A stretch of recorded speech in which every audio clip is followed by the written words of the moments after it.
to Kush News, the newscast of the African diaspora. I'm your anchor, Ochanda, here today for the weekend edition. We're daily bringing you the top stories from Africa and the Caribbean. Let's take a look at today's news on Saturday, April 22nd, 2023. We go to Sudan, where despite a 3-day truce, fighting has continued. Gunfire continued in Khartoum, the capital of Sudan, on Saturday, as Sudan's General Abdel Fattah al-Burhan declared that the military's commitment to a civilian-led government still continues. Last night, loud explosions had rocked the capital in recent days, and Burhan's forces battled a paramilitary group known as the Rapid Support Forces, spearheaded by Hemeti. Speaking at Eid al-Fitr festival, marking the end of Ramadan, General Abdel Fattah al-Burhan insisted that the military would prevail and secure the nation's safe transition to civilian rule. Both sides have issued statements saying that they had agreed to a 3-day, 72-hour truce to allow people to celebrate, but gunfire could still be heard just outside hours afterwards. Khartoum has seen some of the most fiercest fighting this week, with airstrikes, tanks in the streets, and gunfire distinctly spreaded throughout populated areas. On Friday, the African Union stated that the situation was still a little risky to allow the evacuation of many diplomats, but leaders of East African nations stated that in the coming days that they would be meeting in Sudan. Immediately, General Hemeti, who is deputy head of state and operates the paramilitary, stated that they were ready to open all airports in Sudan.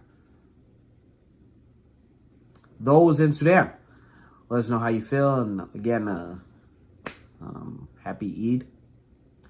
Let's go to Southern Africa and Angola.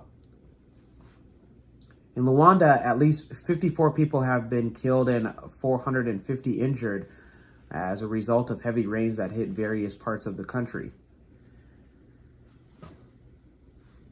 The Minister of State and the head of Military Affairs Office to the President of Angola, Francisco Furtado, said that the figures presented are all still provisional and the consequences are still being discovered. The heavy rains that have fallen over the past 30 days throughout the nation have already affected over 44,000 people, and more than 4,300 houses have been damaged in Luanda, the capital. The president's aide said that in addition to the measures to mitigate the situation, we will be taking others through administrative obedience to continue and not be putting lives in danger. On the other hand, he stated that the municipal administrations will work to shelter the victims in a safe place. According to Francisco Furtado, the situation is critical and requires urgent measures to be taken, namely emergency planning, on which the executive branch is currently working for its implementation as early as next week. The president's aide also explained that under this plan, among other things, conditions are created such as the acquisition of materials to support victims, materials for housing, clothing, food, and assistance. Those in Angola, let us know on how you guys are doing, and to anybody affected, let Kush News know on how they can continue to spread awareness and get the much needed help. Let's go back to East Africa, specifically in Ethiopia. All government employees are summoned to report back to work within the next 10 days by the Tigray Provisional Administration. This is a call that has been made since the Ethiopian National Defense Force left the Tigray region of Mekelle back in June of 2021, which led to the collapse of the region's civil service. Even though the violence has left many federal officials without a known whereabout, the call has already been made. Many civil servants in major towns of the Tigray region have been recently demanding that the new administration should pay their salary and back salary, in addition to making a call to return back to work. A commissioner of the Civil Service Commission, Sebel Kashe, had stated that the newly formed administration will soon start paying workers whose 2 years of paychecks have been delayed by the war. However, aside from previous months' salaries will not be reimbursed. All employees are urged to take part in a call, but it's especially for those who have stayed at home throughout the conflict. The federal government and the Tigray Authority made several agreements in Pretoria, South Africa. According to the sources in the administration, the Ministry of Finance in Ethiopia has allocated 3 months of budget for the region of Tigray.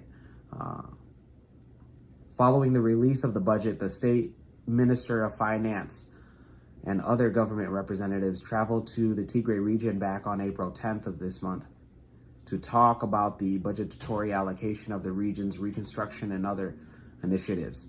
The interim administration has already been given an instruction for all public schools in the region to resume primary and secondary education beginning on April 23rd. Those in Ethiopia, let us know on your thoughts, and let us know for those in the Tigray region on if you guys are in fact ready to get back to work and school.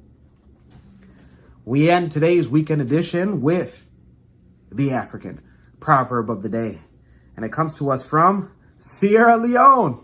What's going on, Sierra Leone? How you doing? And it reads, "An okra tree does not grow taller than its master." Once again, an okra tree does not grow taller than its master. Creole. You know, this whole time I didn't know that okra even grew on trees. I thought it grew from the ground. I thought it was a vegetable, but I don't know. It's a proverb.